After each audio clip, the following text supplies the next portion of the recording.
তানভীৰ হোসেন, তানভীৰ হোসেন, তানভীৰ হোসেন।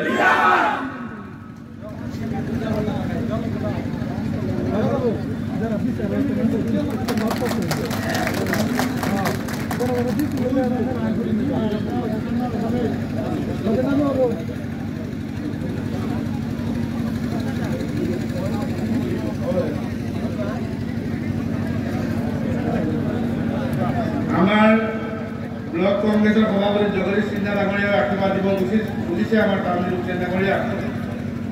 আমি তেখেতক আন্তৰিক ধন্যবাদ কৃতজ্ঞতা জনাইছোঁ। আমাৰ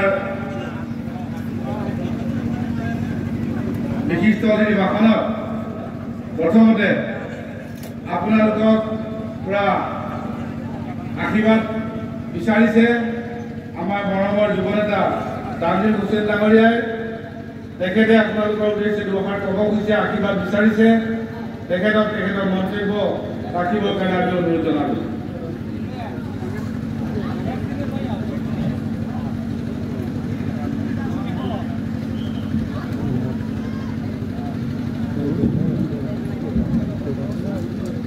ধন্যবাদ। আজিৰ সভাৰ সভাপতি লাউখোৱা ব্লক কংগ্ৰেছৰ সভাপতি জগদীশ সিনহা ডাঙৰীয়া, আমাৰ ইয়াত উপস্থিত অসম প্ৰদেশ কংগ্ৰেছ কমিটিৰ প্ৰাক্তন সভাপতি, প্ৰাক্তন আমাৰ শিক্ষামন্ত্ৰী, প্ৰাক্তন ৰাজ্যসভাৰ সাংসদ ত্ৰিপুণ বৰা ডাঙৰীয়া, আমাৰ অসম প্ৰদেশ মহিলা কংগ্ৰেছৰ সভানেত্ৰী মীৰা বৰঠাকুৰ ডাঙৰীয়ানী, মঞ্চত উপস্থিত আমাৰ বটদ্ৰৱা সমষ্টিৰ বিধায়িকা শিৱামণি বৰা ডাঙৰীয়ানী, আমাৰ অসম প্ৰদেশ কংগ্ৰেছৰ মিডিয়া সেলৰ চেয়াৰমেন ৰাতুল কলিতা ডাঙৰীয়া, আমাৰ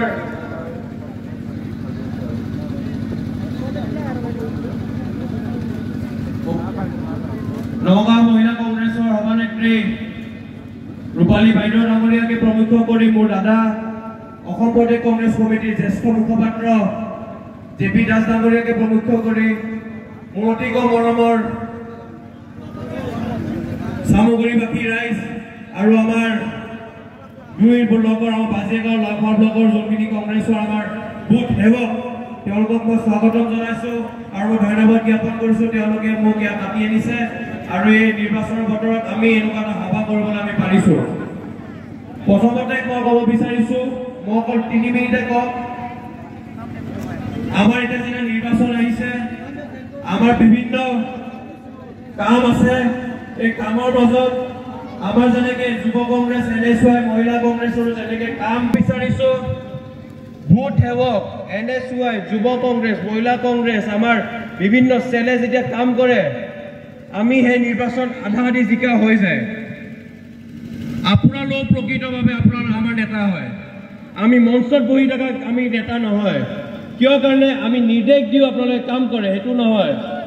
আৰু এতিয়া আমাৰ কংগ্ৰেছৰ এনেকুৱা চলিছে, বুথ সেৱকে আমাক যি নিৰ্দেশ দিয়ে আমি তেনেকৈ চলিব আৰম্ভ কৰিছোঁ।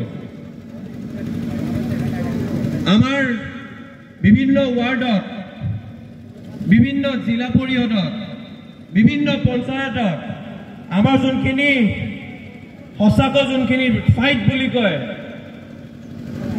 সেইটো আপোনালোকে লাগি আছে ৰাইজ। সেইকাৰণে আপোনালোকক মই